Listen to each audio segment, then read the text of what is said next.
Merhaba, Mihenk Oyun'a hoş geldin.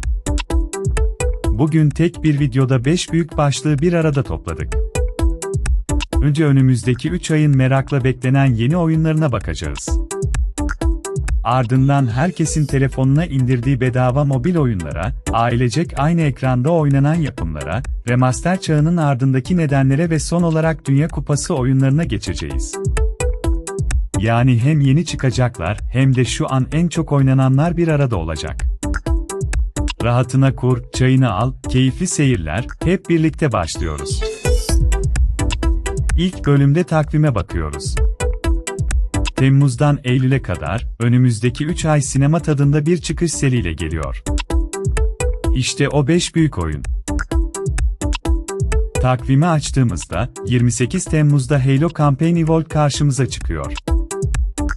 Bu serinin efsane olmuş ilk kampanyasının sıfırdan, modern grafiklerle yeniden yapılmış hali, o unutulmaz macerayı bugünün görselleri ve akıcılığıyla baştan yaşayacağız. En güzeli de şu, Halo tarihinde ilk kez, Xbox ve bilgisayarın yanında bir PlayStation konsolunda da oynanabilecek. Nişancı oyunlarını sevenler için gerçek bir buluşma noktası olacak. 4 Ağustos'ta Beast of Reincarnation var. Bu oyun, Pokemon'un yaratıcısı Game Freak'in Pokemon dışındaki ilk büyük yapımı, bu yüzden bizim için heyecan verici, sürpriz bir adım. Souls tarzı, oldukça zorlu bir hayatta kalma macerası, yanında yalnızca sadık bir köpekle, tehlikeli bir dünyada ayakta kalmaya çalışıyorsun.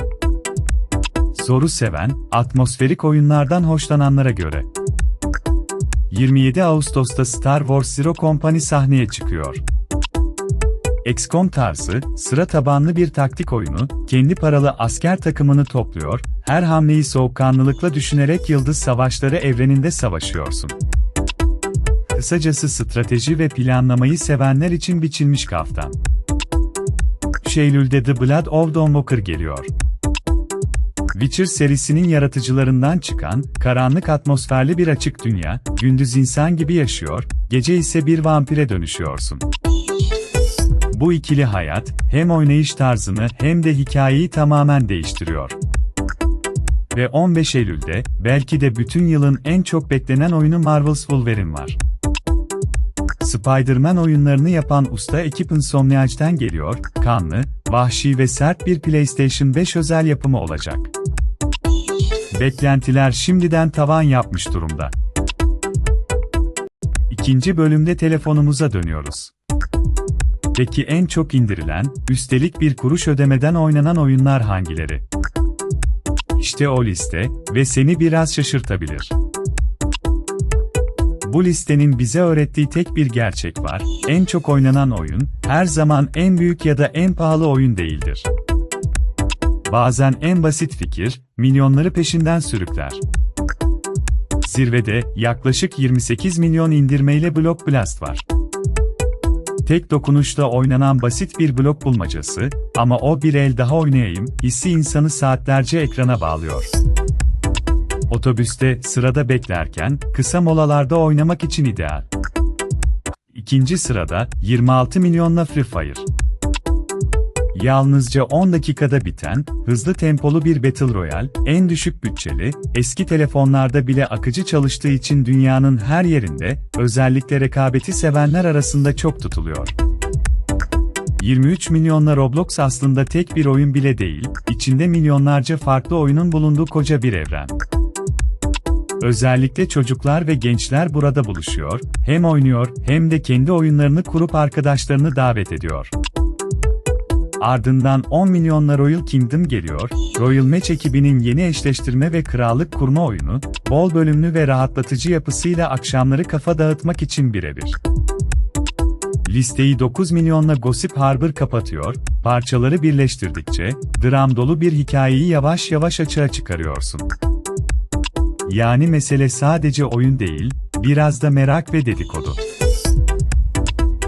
3. bölümde kanepeye geçiyoruz.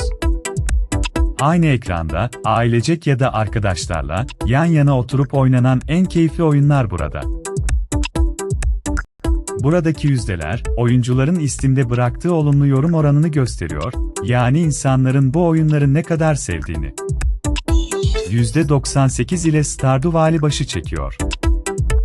Huzurlu bir çiftlik oyunu, kimse kimseyle yarışmıyor, işleri paylaşıp birlikte küçük, sakin bir hayat kuruyorsunuz. Acele etmeyi sevmeyen, huzur arayan herkese göre. %96 ile Ultimate Chicken Horse geliyor. Burada tuzağı sen kuruyorsun, arkadaşın düşüyor, masum görünen ama bir o kadar da sinsi, kahkaha dolu bir parti oyunu. Kalabalık akşamların yıldızı olabilir. %95 ile Human Fall Flat var. Jöle gibi sakar karakterleri yönetiyorsun, asıl eğlence de zaten o beceriksizlik halinden doğuyor, gülmekten oynayamaz hale geliyorsunuz. Küçük çocuklarla bile rahatça oynanabilir. Ve %90 ile Overcooked 2 listeyi kapatıyor. Tam bir mutfak kaosu, herkes birbirine bağırıyor, tabaklar uçuşuyor ama sonunda kahkaha garanti. İşbirliğini, biraz da sabrı ölçen tatlı bir sınav. Bu 4 oyunun ortak noktası şu, amaç birbirinizi yenmek değil, aynı ekranın karşısında birlikte gülmek. 4. bölümde geçmişe dönüyoruz. Peki yıllar önce çıkmış eski oyunları neden defalarca tekrar oynuyoruz? Remaster çağına biraz yakından bakalım. Sadece geçtiğimiz 2 yılda, yayıncılar remaster ve remake yapımlara tam 1 milyar 400 milyon dolar harcadı. Peki neden bu kadar büyük bir bütçe? Sebepleri tek tek sayalım. Birincisi, nostalji ve bütçe, büyürken oynadığımız oyunlara geri dönmek istiyoruz ve artık onları alacak paramız da var. İkincisi, modern grafik ve konfor, bu yeni sürümler daha keskin görüntüler, daha akıcı kontroller ve pek çok küçük iyileştirmeyle geliyor, oyun tanıdık ama çok daha rahat. Üçüncüsü, ilk kez oynama şansı, pek çok kişi bu klasikleri, güncel ve yeni nesil donanımında ilk defa deneyimliyor. Ve dördüncüsü, kesin sürüm, genellikle en eksiksiz, en derli toplu, bütün eklentileriyle birlikte gelen o tam hali sunuluyor. Bu 4 sebep bir araya gelince, remaster yayıncılar için hem güvenli hem de karlı bir yol haline geliyor. Peki bu remasterlar gerçekten iyi mi, yoksa sadece eski oyunun cilalanmış hali mi? Puanlara bakınca cevap net, gerçekten iyiler. 93 puanla listenin zirvesinde Resident Evil 4'ün yeniden yapımı var. Yalnızca 2 yılda 10 milyon satarak, serinin en hızlı satan oyunu oldu, hem eski hayranları hem de yeni oyuncuları aynı anda memnun etmeyi başardı. 89 puanla Dead Space geliyor, o klasik uzay korkusunu, yepyeni ışık ve ürkütücü ses tasarımıyla yeniden yaşatıyor. Karanlıktan ve gerilimden hoşlananlar için birebir, ama yalnız oynamaya hazır ol. 88 puanla Oblivion Remastered var.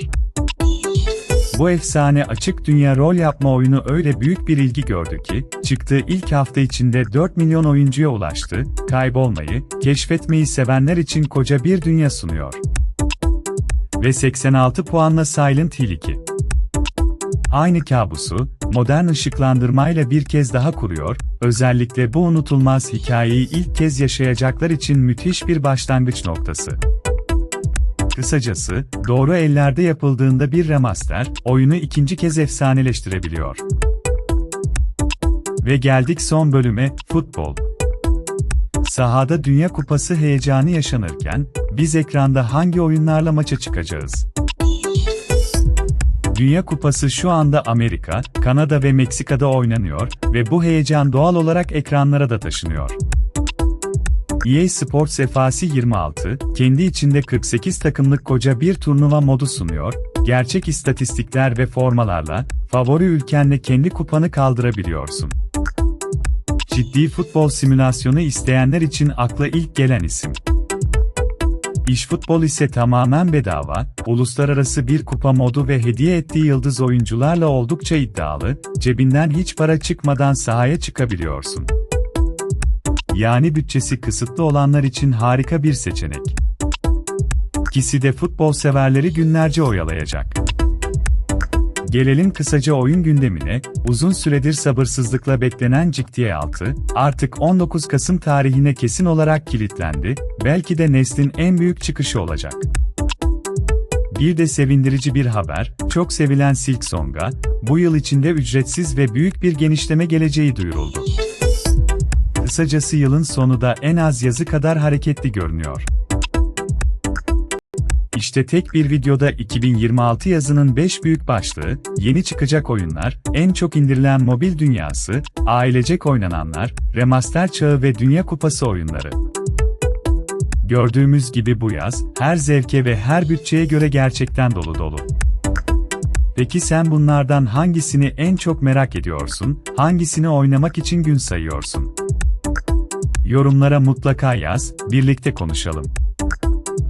Bu başlıklardan herhangi biri ilgini çektiyse, her birinin daha kısa ve derli toplu versiyonu kanalımızda seni bekliyor. Beğenmeyi ve abone olmayı da unutma.